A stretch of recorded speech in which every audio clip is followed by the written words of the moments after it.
Welcome back to Thoughts from a Tolerant Man. I'm Bill Evans, and this is episode 3. Let's go in a slightly different direction today. I live in Costa Rica, and I will have much more to say about Costa Rica in the months to come. But today I want to talk about something that's uncommon here and in many other countries, but not to the United States: tipping. In the US, tipping is customary for many personal services, especially where wages are low and income is supplemented by gratuities. Restaurants and bars, hotel housekeepers, bellhops, valets, taxi and Uber drivers. And then there's personal care: hairdressers, barbers, stylists, nail technicians, massage therapists, even tour guides. There are strong opinions about what the right amount to tip is. When I was young, a 10% tip at a restaurant was considered appropriate.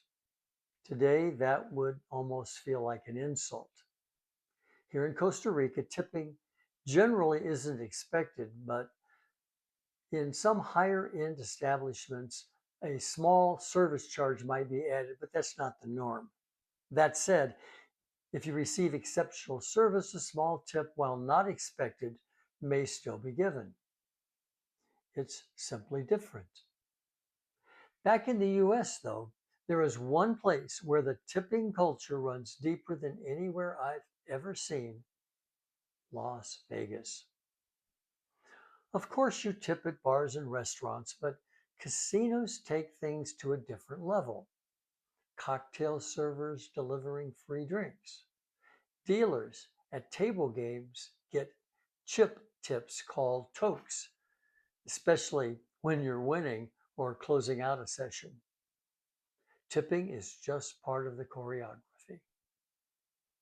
I was in Las Vegas once, attending an education law convention, and one evening I had a reservation at a high end restaurant located at the top of a major hotel. I arrived on time, checked in at the host podium. From there, you could see the entire restaurant spread out before you with stunning views of the city below. But instead of being led inside, I was taken backward to one of the few tables just outside the main dining room.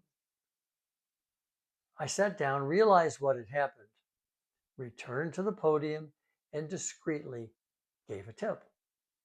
Moments later, I was seated at a very nice table right in the heart of the restaurant. The next night, a group of 6 or 8 of us went to see one of the big shows on the strip. The performers were Bill Cosby, then at the height of his stardom and long before his fall. One of the great jazz singers of all time joined him, Miss Sarah Vaughan. We had paid for our seats and were being escorted single file to the uppermost level of the venue. We could see the stage far below us. Then something interesting happened. The informal leader of our group broke an unwritten rule: you don't ask how much to tip. But that's exactly what he did.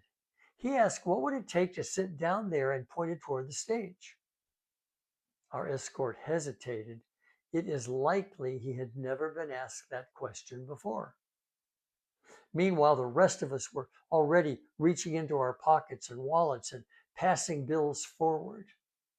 Our leader gathered the money, mostly ones and fives, and handed it over in an unsorted wad. Not really much per person, but apparently enough.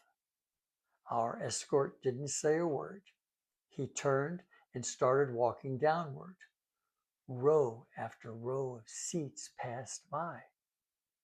At the very front, right up against the stage, 5 tables fanned out, and we were seated at one of them. Front row, center, I had my elbow on the stage, 6 or 8 feet from where Bill Cosby would sit. Directly behind us was a VIP section, tables with tall, curved backs, almost like shells giving a level of privacy. As we waited for the show to begin, I noticed someone seated there, one of my heroes since my teenage years, one of the most recognized and endeared figures on the planet, Muhammad Ali. He was seated with his agent and promoter, Don King, and several others. A few people approached him for autographs, and as I was only 10 or 15 feet away, I joined them. As he signed, I mentioned that I had just moved to Maine around the time it hosted his famous fight with Sonny Liston when he became heavyweight champion of the world. Ali was already in the early stages of Parkinson's. He actually fell asleep during the show, but his autograph, slow and deliberate, was perfect. What stayed with me that night wasn't the show, as memorable as it was. And it wasn't even how easily money moved us from the balcony to the front row. It was sitting there, elbow on the stage, realizing how close we all are sometimes to moments we could never plan for. A small decision, a handful of bills, and suddenly I'm seated between two legends, one at the height of his power and one already beginning to fade, each just a few feet away. Life has a way of working like that. And that's a thought from a tolerant man.